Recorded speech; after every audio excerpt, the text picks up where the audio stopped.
নিত্য যাতায়াত আর হবে নেকো। একবার যখন এই বাড়িতে এসে পড়েছে তখন এখান থেকে আর ওর যাওয়া হচ্ছে না।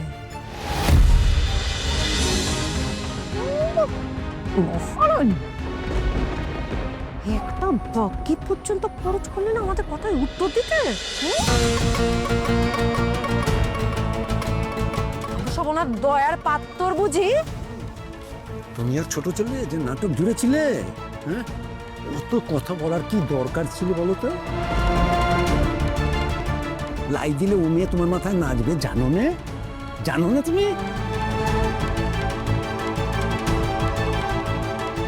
এই সুদেব, আমি তোকে কয়ে দিচ্ছি, এই আদিককে তার নাটক না আমি বেশি দিন চালাতে পারবো না কো। আমি চালাতে পারবো না।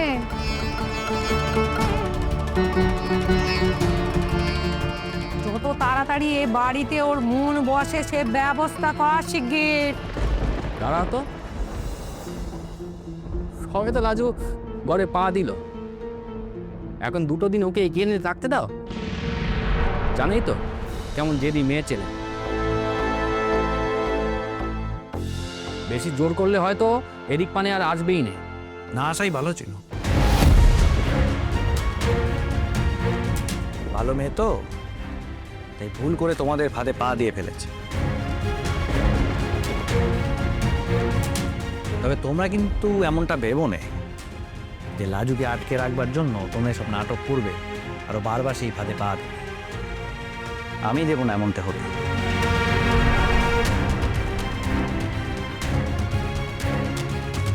আমি কিন্তু লাজুকে বোন ডেকেছি, ও কিন্তু আমার বোনই।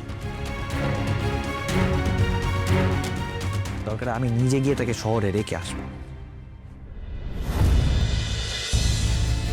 লজ্জা লাগলো না শুনে? এমনি মতলব করে মেয়েটাকে নিয়ে চলে এলি। বর্দা, ওর লাজ লজ্জা জ্ঞান থাকলে তো ও তো এখন সবকিছুই করে ওই টিচার দিদির মতলব। দীপা, খুব বড় বড় কথা হয়েছে না তোর? লাজু আমার বউ, আমি ওকে বিয়ে করেছি, আর সে আমাকে ছেড়ে দেবে? মেয়ে ছেলে হয়ে বেটা ছেলেকে ছেড়ে দেবে? আর গোটা গায়ের লোক আমরা জন্ম ধরে আমাকে তাই নিয়ে মস্করা করে যাবে। মা, তুমি কিছু চিন্তা করো নি। ও এখন কভার হয়তো যাতায়াত করবে ঠিকই, কিন্তু আমি ঠিক সময় বুঝে ওর পায়ে শিকলি পরিয়ে দেব। শিকলি পরিয়ে দেবো? সে শিকলি যে আসলে কি সে তো আমি আগেই কয়েছিলাম। আরে একখানা বাচ্চা কাচ্চা বলে আপনা থেকে ওর পায়ে শিকলিটা পড়ে যেত। কে কার কথা শুনি? আমার কপাল এমন, দেখো আমার ছেলে সেটুকুও করতে পারলো না। আর মেয়ে ঢেঁটামো দেখলে মেয়েটা ঢেঁটামো তো তেজ দেখিয়ে বাড়ি ছেড়ে বেরিয়ে গেল। তারপর একদিন বাদে বাড়িতে ফিরে কোথায় শ্বশুরকে পেন নাম করবে তা করলো না। ভালো করেছে, করেনি পেন। কদিন আগে তোমরা ওর সঙ্গে যেটা করেছিলে সেটা কি ভুলে গেছো?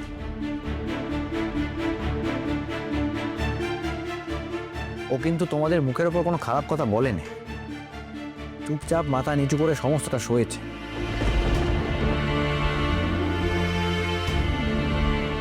তবে ঠাকুর আছেন যে বর্দা, উনি সব দেখছেন।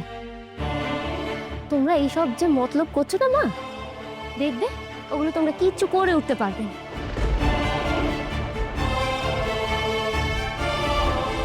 কি লাভ বলো তো তোমাদের? ও ডাক্তারি পড়ায় বাধা দিয়ে কি লাভটা?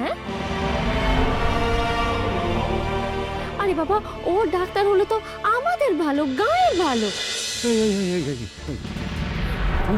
একদম চুপ কর। গায়ের ভালোর জন্য, গায়ের কাজ করবার জন্য আমার এই ছেলেকে বিয়ে দেয়নি। ওকে আমি এখানে এনেছি আমার বাড়ির কাজ করবার জন্য, ও তাই করবে। মেয়ে যদি বুনোল হয় না, তাহলে আমিও বাগা তেঁতুল।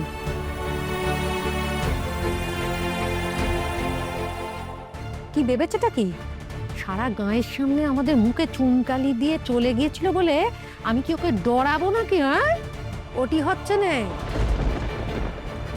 নিত্য যাতায়াত আর হবে না কো। একবার যখন এই বাড়িতে এসে পড়েছে তখন এখান থেকে আর ওর যাওয়া হচ্ছে না। আসবে না সোমবার, যাওয়ার সময়টা যখন আসবে তখন এই শাওরি না শাওরি চোখ উল্টে পড়ে থাকবে।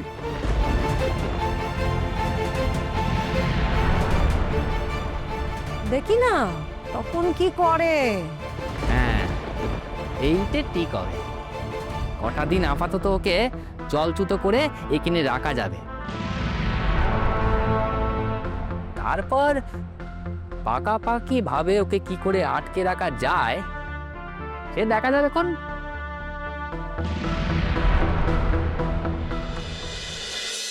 এই চোদা, তোর মাথায় আগে তো এইসব শয়তানিগুলো ছিল না রে। হ্যাঁ, ওই টিচার দিদি তোর মাথায় এসবগুলো ঢালছে, তাই না?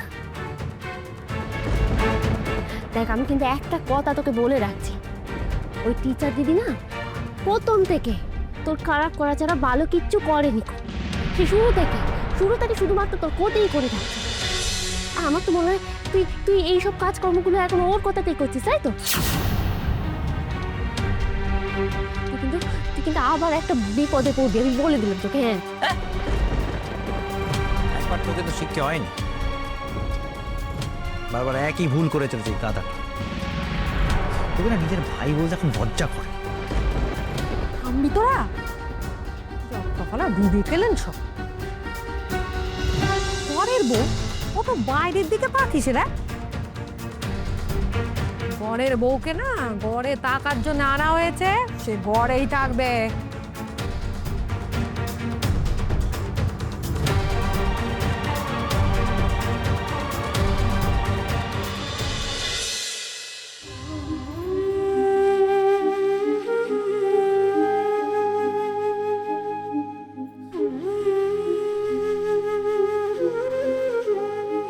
মনের ভেতরটা এমন অস্থির করছে কেন?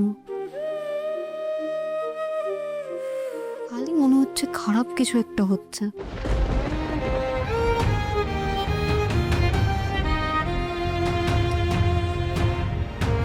মনটা এমন কুড়া কেন দিচ্ছে বুঝতে পারছি না আমি।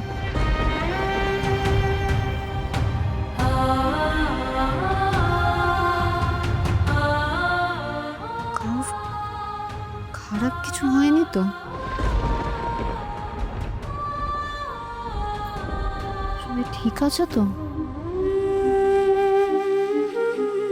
হে ঠাকুর, কারোর কোনো বিপদ ঘটলো না তো?